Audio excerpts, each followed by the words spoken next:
and I see one of these bed frames, don't have no bed on it, literally grind across the floor. And I just hear, and I still hear it today, just going in one of the rooms. And my coworker says, we should check that out. I said, you can.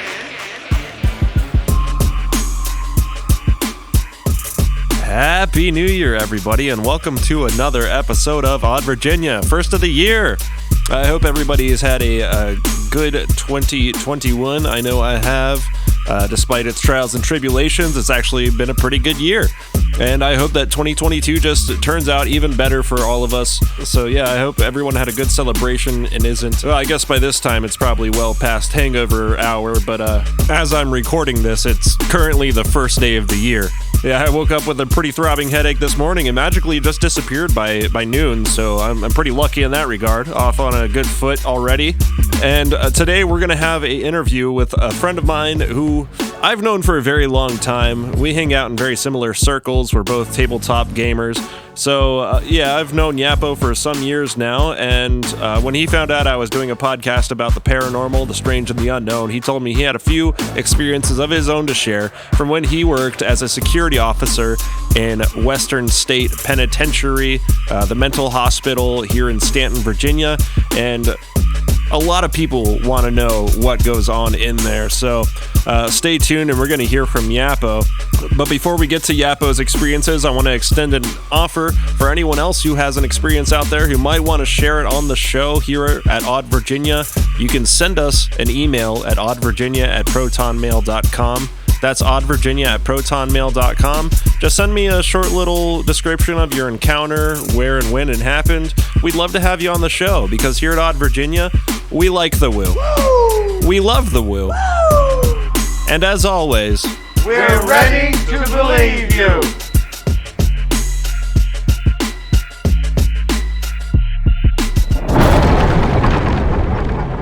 All right, tonight on our podcast, our guest is named Yapo, a good friend who came down to give us an interview in studio about the time that he worked at Western State Hospital, which is in Stanton, Virginia. That was a fill-in-the-blank statement. And just before we get into your story, Yapo, I want to give you the chance to just give us a brief bio on yourself, give the audience a little familiarity with you. So I've been living in this city, I guess, or around the city, since about 97, 98. Moved up here from Norfolk, Virginia, just for a better life. My dad found a place for us to live. Just growing up here, I really didn't believe in the paranormal. I never knew it existed. I thought they were all fairy tales and things you tell your child to go to bed, to keep them in bed, sort of like the boogeyman or Baba Yaga, or however you want to take a look at it. And 13 years old was when I had my first paranormal experience, and it's been a couple weird experiences after that ever since. My most experiences I've had paranormal-wise was working at Western State Hospital, which I worked there from 2005 to 2015. And the majority of that time working there at Western State Hospital was at their second location, because their first location was the original.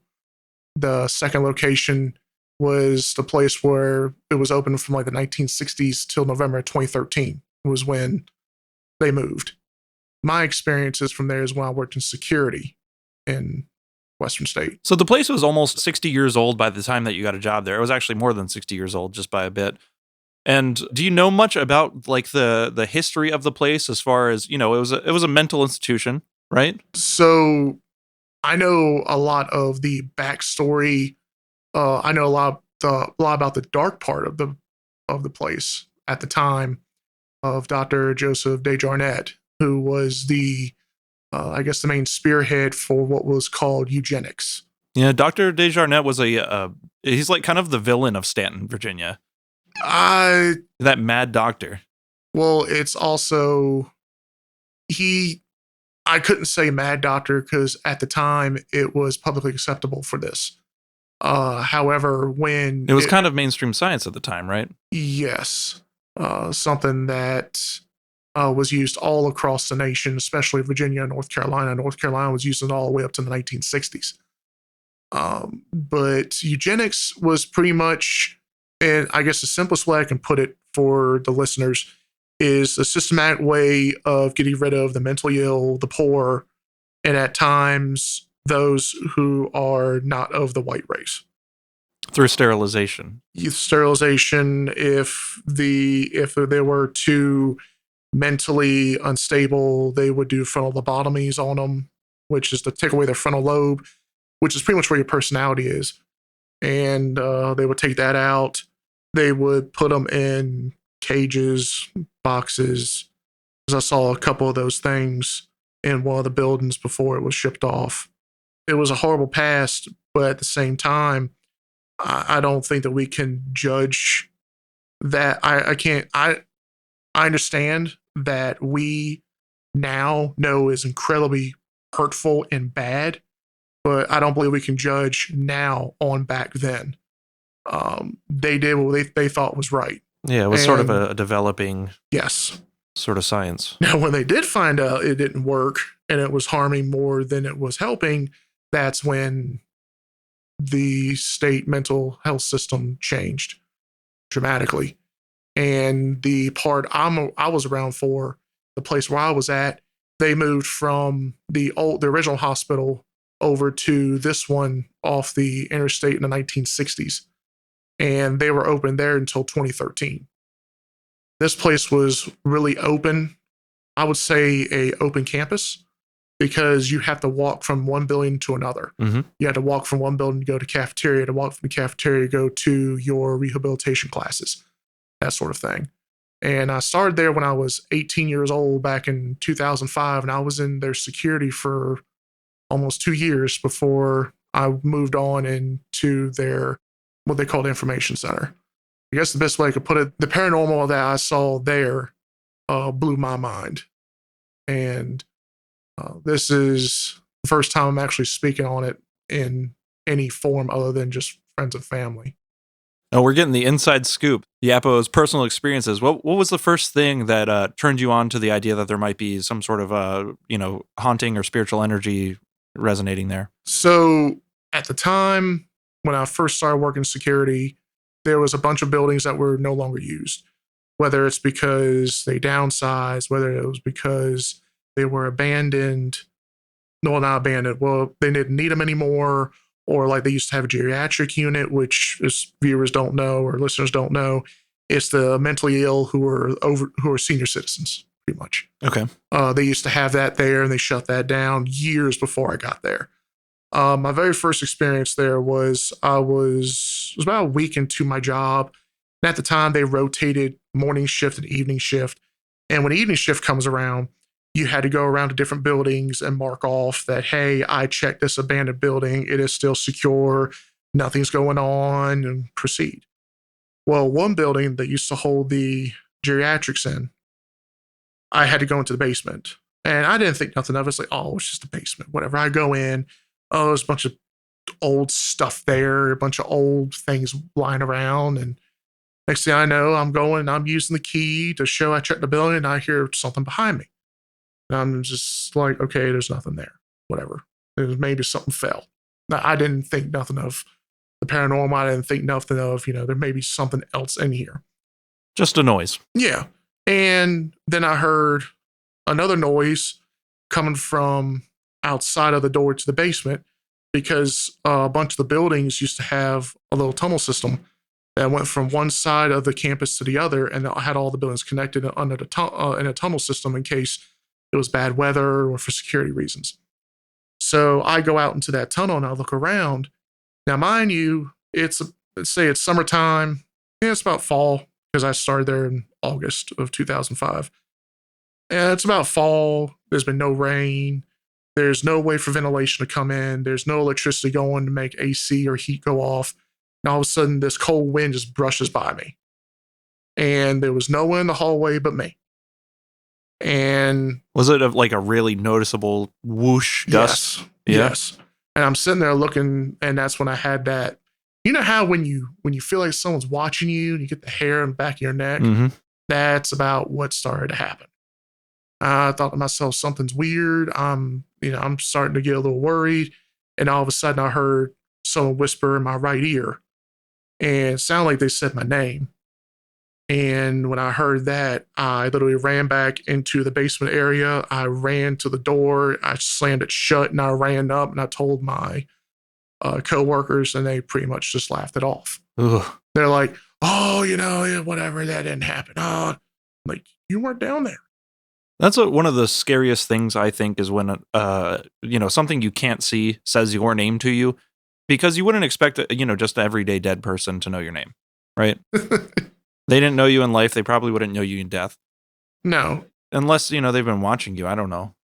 I'm not sure. And this is probably like my second week on the job when that happened. That didn't faze me. I was like, you know what? Maybe I can just get out of going to that basement. No, there's been other times I go in there and I got numb to it. I was like, okay, maybe, they're not trying to attack me. They're not trying to do anything other than make noise, so I'm not going to worry about it. So I go down there, click the little mechanic, and that says, I checked this building. The building is clear, and I walk out. That was my very first experience there. My next one later on, that's when things get a little, I'd say a little crazy. This was probably in the summer. It's probably in summer of 06 or 07. At the time, the security would have to go to the grounds of the old Western State Cemetery that's over at the original building. And it was my very first time at that cemetery. It was, I guess, best way I could put it at the time, it was really quiet. I didn't know there was a cemetery there.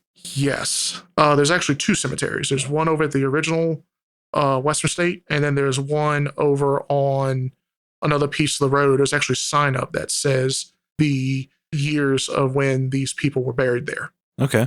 The last person who was buried at that Western State Cemetery was back in 2003. Pretty much became what I call a pauper's grave, where he didn't have no body, he didn't have much money, so the government went and buried him there. Yeah, gave him a cheap burial. Yeah. So I went there because one of our coworkers, I guess, was cutting down the tree for the state or something, because one of the trees there was just absolutely dead. It's probably a really old tree. Probably some parasites got up, infested in it, and it just died. So we went over there, and this is probably like some minor paranormal thing, and maybe it was just me being the young kid who I am, and just thought there was people or things around me that wasn't there. As my coworkers were talking to each other, I started to walk across the cemetery, and mind you, at the time, half the tombstones weren't even on the graves. And the reason why is because of the fact that they used wooden tombstones. Okay. So some of them had blocks to show that someone's buried there. Other than that, it looked like it was just empty, empty field. And like the reason why I said it was quiet is because when I started walking around, usually during the spring, summertime, you would hear insects, you would hear birds. I didn't hear none of that. Nothing. Just other than my coworkers, maybe 50, 100 feet away talking, I didn't hear nothing. But I was looking at them, and I started to feel like someone was looking behind me, and I turned around, and I didn't see no one, and I felt like behind me, someone was, from their point of view, was looking at me, and I turned around again, and there's no one there, and it felt like almost as if there's like 20 people staring at me, but there's no one there. This can be a kind of common occurrence when it comes to the unnatural or supernatural. Usually encrypted sightings, once this thing comes onto the scene, all birds, insects go silent. It's a weird phenomenon with no real explanation. Most people say it's just because of predators in the area, but sometimes you'll hear about this with like low-flying UFOs as well, or like I don't know, just weird spiritual phenomenon. I'm not really sure what that's all about. I've heard about the predators because my parents live out in the woods area. Mm-hmm. So, when predators come in, frogs, salamanders, whatever, they make noise, they just stop making noise so they don't want to get eaten. But, when you're in the cemetery, it's in a city, what's going to come out and eat the birds and whatever else? What, a wild dog? Something's feral? No. That really threw me off. And I told my coworkers, I'm like, did y'all see anyone out there? Did you see anyone else? They're like, no, it's just us three. Why you keep asking these questions? I said, because I feel like there's other people out here. They're like, oh, there's no one out here. It's just you're letting your emotions play with you. And I'm sitting there, I'm like, I don't know. Something's off. Something's weird. I started to think to myself, this is some bad juju. I don't want to be here no more.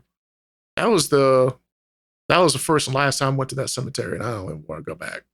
I understand that. I try to tell people, I know there's locals here in Stanton that wants to go and say, oh man, maybe we should go to the cemetery. I'm like, no, you do not want to go. I don't want to go there in the daylight. I tell them, you better not go there at night. Well, I was one of those kids, back in my teens. We all get together like, hey, we're bored tonight. Let's go to a cemetery. Let's go hang out. See what we see. That place and that cemetery and Thorn Rose are the two I do not want anyone to go into at night. That's just, to me, that's just asking for trouble. Yeah, I've never been to Thorn Rose at night, but in the daytime, it's absolutely beautiful. Oh yeah, I believe it. I've seen it during the day, but at night, no. The biggest, I guess, paranormal I've had to deal with at Western State was when, at the time, I know it's not that way now, but at the time, security had to go help if people call in, say there's trespassing at the old DeJarnette Center. No, so that was under the purview of Western State Hospital as well, that old abandoned building. As far as I know, I don't know much history pertaining to it other than the DeJarnette Center was named, of course, after Joseph DeJarnette. Thing is about the DeJarnette Center, I personally did not work there. I know of coworkers who did work. Well, that closed in the 90s, didn't it? That closed back in 96, 97, maybe 95. And they opened up the Commonwealth Center for Children and Adolescents up on the hill. Okay.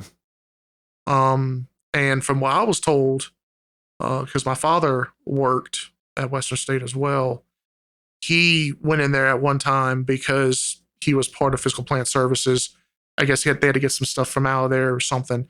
And he said, like, they just up and left. Like, they just got up and they just said, bye, peoples, and just walked out. He said TVs were still sitting there where the kids were watching it. Beds are still lined up. Wow. Yeah, and I understand the main reason why they left is the asbestos issue. Uh-huh. I didn't believe it until I walked in there myself, which leads into my story I have now. At the time, we were called, and they said, oh, we have a call. We just got a call from Stanton PD saying that they had a complaint of kids going into the DeJarnette Center. This is way before it was boarded up. Okay. And I'm sure that wasn't an uncommon occurrence. Just about everyone I know has gone in that building. It was, at the time, and I'm going to let the listeners know, this is during the time of when I worked there in security from 05 to 07. So this is no way relating or reflecting to today. Okay. In 2021. It was uncommon for us to be told that there's children going in there or there's people breaking in. Of course, before they started boarding everything up, it was easy to get in there from many directions. But at the time, it was uncommon for us to have calls for it. Usually, Stamp PD would have to go around and actually see someone going in and doing it. Well, apparently, I guess someone called and said, hey, we saw some kids going in. So we got called. Myself and one other went over there, and Stamp PD went over there, went into the building. And when you first walked in, from what I remember, walk up the steps, go into the building. Once you walk in, there's a little bit of a hallway, and there's I call it a regular room or day room. Well, I don't recall if there was beds in there or not, but it was a room. Then there was stairs going upstairs to the second floor, and you had a hallway going the other direction. They told me to just go ahead and stay down here for if some kids show up, we can get them, or we can tell them to leave. So they told me to stay downstairs. So I did. Hearing them go upstairs, and all of a sudden, they say, "Oh, we hear movement go up on the third floor." So they go up on the third floor. They go up on the third floor. They're not finding anything. All of a sudden, they hear noise on the second floor. Or I hear noise coming from the stairway area to the second floor. I'm like, "Hey, you have," or to my coworker, "Hey, I hear footsteps over by the second floor." And I didn't put two and two together until this happened. And this night it was a dry night. It was going spring into summer. It was about May time. So I'd say it's about 7, 8, maybe 9 o'clock in the evening. Sun was already down. Hasn't rained in a few days. So it's rather dry, cool night. And next thing I know, I'm looking around and I start to see this little bit of fog start to develop on the floor. This little foggy, misty stuff. I'm sitting there look outside and see no clouds. Well, maybe it's humidity. There ain't no way because it hasn't rained. Didn't think there was no humidity. I'm looking around. I start walking, looking. I hear them radio sound like a bunch of kids messing around. And I look over and the open area to the day room, the fog starts to come up and it becomes this translucent figure of a child. Oh my God. The best way I can put it has an outline of a child. Didn't have a face on the child, but it looked like it had some sort of gown on. The only thing I can remember is the no face looked at me or looked direction at me and then looked away and walked into the day room area, and I just bolted. That's crazy. I went and I said, called the radio. I'm like, "Radio, I'm done." I waited outside. I told the guys on the radio, I said, "I'm gonna wait outside. I'm done." I didn't say I'm done, but in my mind, I was saying I'm done. And they could not find any children in the building, period. Were you the only one to witness the fog? Yeah. Because by the time they came down, the fog was dissipating, but they saw it and they didn't think nothing of it. Okay. But I told them what I saw, and they felt like they were duped by something as well because they were told they found that there were kids going in there. Mm. They heard footsteps and what sound like kids in there.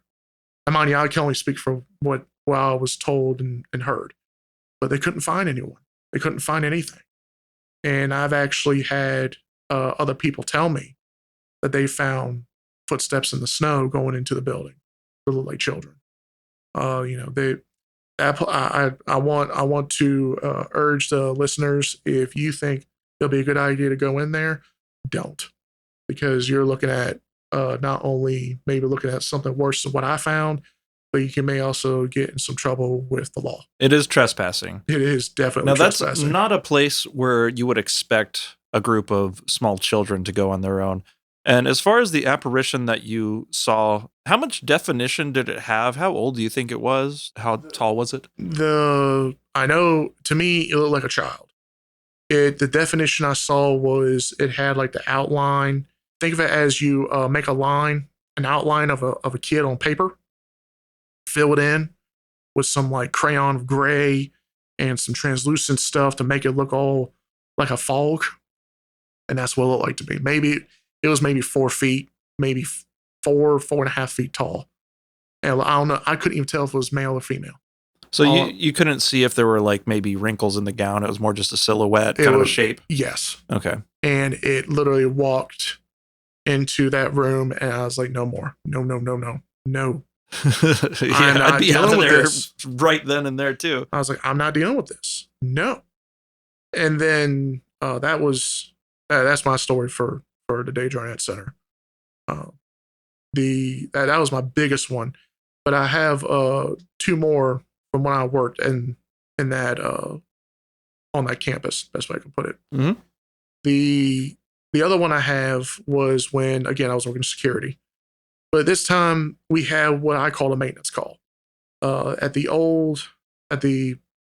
last Western State. That was that was used. Not the newest building, but not the newest campus one before it, like the one I've been talking about. They used to have security alarms, fire alarms, that sort of thing, just like any other hospital would have, whether it's mental or medical hospital. And this one, we had a maintenance alarm. And what that is maybe the sensor got too much dust on it. Maybe one of the sensors went out and needs to be repaired. Regardless, it's going off. Security has to take a look at it. This very same building is where they house the geriatrics and the physically, not only the mentally ill, but the physically ill. It's also the same building that had the basement with the whisper in my ear and the wind blowing in the tunnel. We went into the main entrance of this building. Go in. It's summertime. Well, it's spring, summertime. It's a little bit before I went to transition to another job there. And I go up into the building. When you go up into go to this building to your left, it's like stairs going up and like the old nursing area where the nurses go and do their paperwork and staff and some rooms. And to the right, there was more rooms for the patients. And the way the rooms were built up was just basic room, bathroom, room. And they had your very basic in there. You had your bed and you didn't even have a closet. It's, they just had like little cabinets. Cabinets weren't even in there, but they just still had the wire beds in there. Okay. And they had that set up in case some emergency happened. They can then use that place again if they needed to. So let's say if one of the buildings caught on fire, they can still use that building to send the patients over to for the temporary or however you want to put it. What's the little extra housing? Yes. Or for another hospital. If another hospital had a problem and they needed to be sent patients over to another place to secure, they just sent them over there. Okay. So with this building, walk in, nothing happening. We don't hear no alarms going off. It's dead quiet, just like any other abandoned building should be. Dead quiet. We go to the left and we start going up the stairs to the next floor. As we're going up the stairs, it's getting colder. Sitting there and thinking to myself, okay, maybe it's because we're going up higher. There's less heat, but it's like spring, summertime. So 65 degrees outside. So I figured, maybe it's just the cooling of the building and how it is, because hot air rises, cold air sinks. So I figure as I'm walking up, the cold air is just coming down. Well, it's getting even colder. Just sitting there thinking to myself, what in the world's going on? By the time we get to the room where the maintenance alarm is going off, I start seeing my own breath like it's cold outside. And I look at my coworker and I tell him, we need to get out of here quick. And he looks at me and he starts doing the same thing. He's like, why is it so cold up here? Why is it so cold? And mind you, at the time, my coworker did not believe in any of this. He's like, why did the AC get left on? Yeah. He's like, why is it so cold up here? I said, check the sensor right now. So you need to check it right now. I started to flip out. I was starting to freak out. And we figure out which one it was. And I told him, I said, is anything wrong with it? He goes, no. I said, we need to go now. So he's coming with me. I'm going pretty fast. I'm walking pretty fast. I'm not running, but I'm walking pretty fast. As I'm walking down, I'm like, all right, we're leaving. Leave me alone. We're leaving. Leave me alone. We're leaving. No questions. Yeah. And we get down to the first floor. And I start hearing this grinding noise the opposite side of the hallway. Now, the opposite side of the hallway is where all those beds were. I put my flashlight out and I put it up. And I see one of these bed frames, don't have no bed on it, literally grind across the floor. And I just hear it, and I still hear it today, just going in one of the rooms. And my coworker says, we should check that out. I said, you can. I'm gone. So I said, I contacted radio room. I was like, radio, I'm 10-8. Nothing was found. Put in a maintenance work order for the morning. And he goes, come on, let's check it out. I said, you can check it out. I'm gone. Bye. He's like, that's a strong ant move in that bed frame. Let's go take a look at it. Yeah, no. I went out there and I waited for him. He's like, hey, why'd you run out like that? I said, I don't care if I get in trouble for it. I don't care. I left you alone. I know what's in here and you don't believe in it and no one else will. So you know what? You can go ahead and complain on me to the supervisor. I don't care. How far of a distance do you think that bed frame moved? I'd say at least a good 5 feet. Because it went from one side, because the way where it was sitting, it was in the open doorway. And there's each room probably had a good 10, 12 feet. I hate to say it, but it's almost the size of a decent prison cell. Yeah. 10, 12, maybe 15 feet of room in that room from one side to the other. And it just went. And it just scooted right across. It left my eyesight of the doorway. So I'm thinking at least 5 feet. Oh man, I wouldn't touch that either. I left. I was like, no. So that was my last one while I was in security there. The last stories I told you was, or could be, intelligent hauntings. And if the listeners don't know what the difference, what I'm about to talk about is a residual haunting. Okay. Intelligence haunting, maybe you've already covered it, but is something that actually what it means, intelligence. Something that knows what it's doing or knows that it's somewhere and it's trying to do something. Residual haunting is almost as if someone's clicking rewind and then play. Yes. Rewind and then play. So this last one is when I worked in the info center while I worked third shift, and I just call it the Black Mass. So where I sat in the information center when I first started there, at that hospital, you walk into the main building, you look to your right, that's me. That was the information center. Okay. And at night, when I looked down and I'm writing or something, I would see something that looked like a black mass go from the door, the unit in front of me, and go up the stairs to the top of the second floor. I didn't think nothing of it. I literally thought that it was just my stigmatism, or it was just something that was in the corner of my eye that, when you get really tired, you start seeing spots. And I didn't think nothing of it. And mind you, I worked third shift by myself for about a year, so I didn't think nothing of it. And one night when I had a coworker, I'm working because they used to have a desk in the front for the window and then desk in the back for the other person that was working in that office. My coworker says, "What's that black mass?" I looked right up. I said, "You see it too?" She said, "What?" I said, "I've been working third shift, which was 11 p.m. to 7 a.m. So I've been working third shift for a year now. And this whole time I thought that was nothing." I said, "What do you mean black mass?" She said, that black mass thing that's going from the front door of that ward and going up the stairs.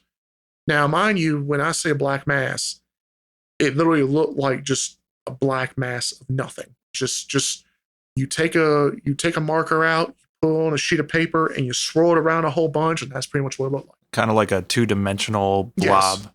Yes. Okay. And all it did, maybe I would see it maybe twice a week, maybe once a week, maybe I wouldn't see it for a month.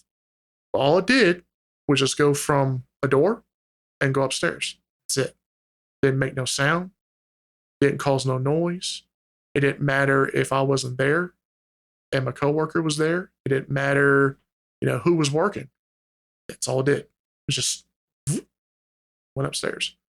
That's probably my least scariest thing I had, because at that point I knew what it was. I was like, I don't care.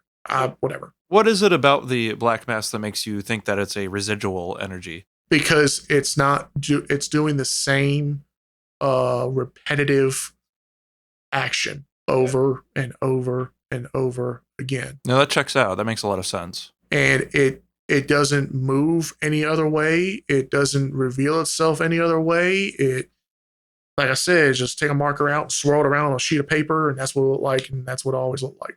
So you said you kind of attributed this to maybe like a stigmatism or something. So it was just sort of in your periphery. Yes. It was kind of like, whoop, oh, there was that weird floater again. Sometimes I look up and I actually have full blown view of it just going up the stairs, but it didn't matter If I looked at it, it didn't matter if a coworker looked at it. It was just there. Really the only thing about that makes it interesting is when it's confirmed that it's actually there and not just something that you think you're seeing. Yeah. Yeah. The whole time, that whole year of me working night shift, I just figured it was just something up corner of my eye, spot in my eye or something. Oh, yeah. Stigmatism, whatever. I get that kind of stuff all the time too, where I just think, oh, there's a little black dot off to the side of my periphery, and I look over, it's not really there, So I get freaked out for like a half a second, and then I'm like, oh no, it was nothing. But in this case, there was definitely something there. If someone else was seeing it and being like, what the heck? Yep. Yeah, that's always the best part of these stories is when there's that secondhand confirmation. And what's funny is the way I tell my family, because I've had other paranormal stuff go on, going and visiting other places. I usually tell my family if we're going around, I feel kind of sensitive to them, like, do not go in there. Why? Why not go in there? And I just say, bad juju. Don't go in there. Bad juju. I mean, some people have that sensitivity where others do not. Do you feel these kinds of feelings in a lot of places? Not a lot of places. I try to go into every place, regardless if it's 100 years old or 1 year old, and don't think anything of it. It's when I'm already in there and I start feeling like, okay, is there someone behind me? No. Okay, is someone, in the bathroom and just walk by me? No. That sort of thing. That sort of thing goes through my mind. Like I said, I didn't believe any of this until I was 13 years old. Yeah. Well, everybody has that one experience that really turns them into, a believer. If it's solid enough, if it's visual enough, if it's convincing enough. Yeah, and for me, I'll just come out and say I'm an atheist, and I don't have any religion to believe in, but I do believe in the paranormal because I've actually seen it. Yeah. And if you physically see something that is the definition of what you were told, at that point, you can't do nothing but believe it. And when it comes to your sensitivity, I'm not sure if you've ever thought this through, or at least along these lines, but do you suspect that you have a sensitivity to supernatural evil, or is it just like the supernatural in general? I don't think I have much sensitivity at all. It's just something I just come across. Yeah. If I get the cold spots, if I start to feel a really massive tingle, I just think something's around that I can't see or cannot deal with. And I'm just like, I don't want to be here. I don't want to be around. I want to leave. If I cannot pinpoint a legitimate reason why these things are happening.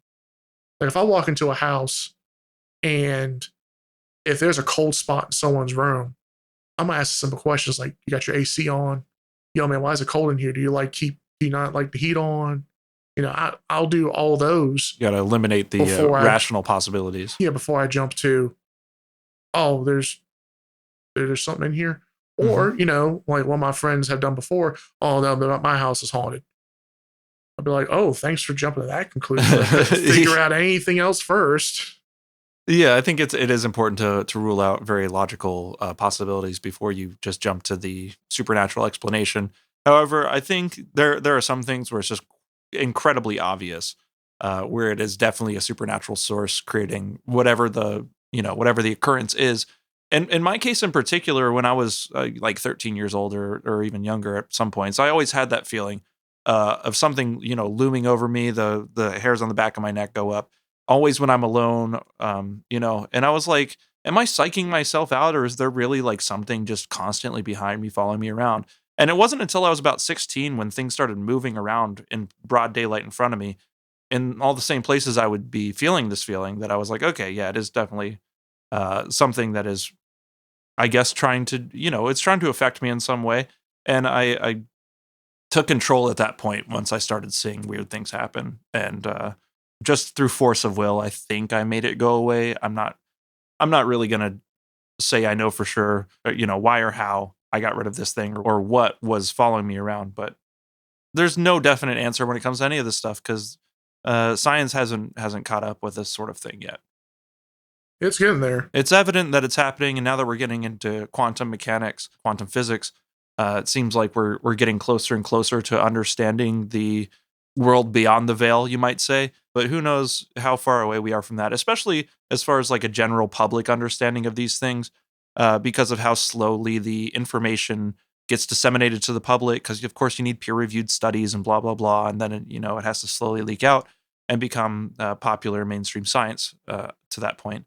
It might take a while. We might be still 30 years out, but it seems like there are some strides being made that I can tell. Yeah, I've seen a decent bit just watching YouTube videos and different people's channels. So Western State is definitely a point of interest for a lot of people that I know in the area, as far as, whether it's haunted or want to go trespass and explore the old facility, right? But beyond the weird supernatural experiences have you ever had any just standout occurrences of crazy people being crazy? What do you mean by crazy people being crazy? I think you know exactly what I mean. Just people being really weird. Do you have anything that stands out as far as like something that's stuck with you? I couldn't really put those. I really couldn't put that out there. Because I really can't think of one. Because when I worked there, I felt like if they were having episodes, they were just having episodes, not necessarily being weird. Having an episode's pretty weird, in layman's terms. The best way I can put it is everyone's different. Mm-hmm. Each person have had their own problems and had their own mental illnesses that they went there for help.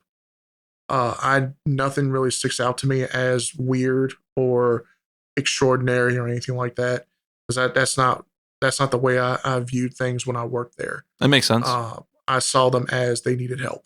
Yeah. And that's what I wanted to do when I was there. So I couldn't really tell you this is a super weird case or someone went super crazy, because I really didn't think of it that way. Yeah, I mean, that shows a lot of understanding on your part that, you might hear something strange or presumably crazy, but just understand that this is a kind of a medical condition that needs to be treated. Correct. Yeah. Well, Yapo, it's been awesome having you on the show, and I want to thank you for taking the time out of your day to come down here to the Odd Virginia studio, share your stories with us. They were absolutely awesome. And if you have anything else you ever want to share, you're welcome to come back on again. All right. Thank you. Yep. Well, have a good night. You too. Now, as always, I am incredibly grateful to our guest for coming on and sharing his experiences with us. Yapo is quite the gentleman, and he's quite good on the mic as well. So, Yapo, thank you one more time for coming down and sharing your stories at Western State Hospital. And if anyone else has any stories from Western State, hear them. I'm sure that place has got much more to offer us. So if you are listening and you have had any experiences there, please send us an email at oddvirginia@protonmail.com. I'd love to hear from you. And closing this segment, I'd like to go in a little bit into the history here of the Western State Institution, especially Joseph Spencer DeJarnette, the doctor who was the superintendent of Western State Hospital. And all this information is coming from encyclopediavirginia.org. This is their excerpt about Joseph DeJarnette, and just in summary, I quote, Joseph S. DeJarnette was a physician and eugenicist who performed hundreds of involuntary sterilizations at Western State Hospital in Stanton. DeJarnette's early career fit the reform ethos of the Progressive period, and he modernized the treatment of patients as superintendent of the hospital. He also began to advocate for forced sterilizations, which he believed would improve society. DeJarnette testified in the landmark case Buck v. Bell, 1927, in which the U.S. Supreme Court upheld Virginia's sterilization statute. He took pride in the state's aggressive approach to sterilization, but felt the state was not acting fast enough and publicly admired Nazi Germany's more ambitious plan. DeJarnette defended sterilization and racial segregation until his death in 1957. In 2001, the General Assembly denounced and expressed great regret over Virginia's eugenics program. And in brief, the article goes on to read that Joseph DeJarnette was born on September 29, 1866 in Spotsylvania County. He graduated the Medical College of Virginia in 1888 and he considered himself the genetically gifted descendant of colonial Virginians. He went on to become a staffer at the Western Lunatic Asylum, which after 1894 became renamed to Western State Hospital in Stanton. He became the first president of the Augusta County Medical Society in 1904, and by 1906, he was appointed the superintendent of Western State Hospital. It says that he revamped the hospital's therapeutic standards by banning physical restraints and unlocking the rooms of many patients, instituting a more sympathetic treatment.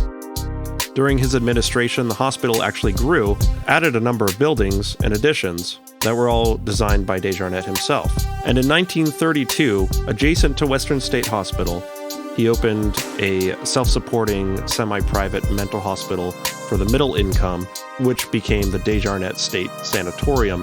And this is the famous building that many people, even from outside of Stanton, come to see. You can see it from Route 250, also on Frontier Drive, and it's just an old, tall building standing out there in a field, now next to a Sheetz. Fun fact, and it's a very popular place to break into, graffiti, vandalism, you know. It's just sort of standing there saying, come get me. In 1934, DeJarnette was criticized before the State Hospital Board for his autocratic style and the decrepitude of the Western State Hospital. His staff defended him, but the board removed him from the superintendency, effective on November 15th of that year. DeJarnette remained in charge of Desjarnette State Sanatorium until 1947. Condemnations of eugenic sterilization after his death tarnished the DeJarnette reputation, and in 1980, the American Civil Liberties Union filed suit against the state on behalf of 4 people who had been sterilized in Virginia hospitals. In February of 2001, the General Assembly denounced the now discredited pseudoscience of eugenics and expressed profound regret for the incalculable human damage that the state's eugenics program had done. The same year, the state removed the name from the DeJarnette Center, a hospital in Stanton for children with severe emotional disorders that had succeeded the DeJarnette State Sanatorium. He died in Stanton on September 3rd in 1957, and he was buried beside his wife in the Hopkins family section of Warm Springs Cemetery in Warm Springs in Bath County. And that ends the story of Joseph DeJarnette. And so looking back, it may seem that in the sordid history of the Western State Hospital, formerly known as Western State Lunatic Asylum, dating back all the way to 1828, that what was done there was, well, it really was undeniably inhumane. But at the same time, it wasn't done seemingly in bad faith. It looks like they were trying to advance the sciences and do so in a sympathetic way, especially under DeJarnette. So he may not be the mad doctor that I had previously thought that he may be, but it's easy to look back in retrospect and say these people were absolutely crazy to think that these sorts of things would in any way improve the state of public health or so on and so forth. Then, science is always fluid. We're always finding out new things, and it takes a while for the common conceptions to be shaken to a point where we can reach something better. So perhaps in 80 years, people will be saying the exact same thing. Scientific establishment. My only advice is to not be so sure in what everyone else seems to be so sure about. Because I believe they are right, and they're normally wrong. That's going to be all for today's episode, everyone. I want to thank you so much for tuning in. And as always, stay spooky. Cybernet.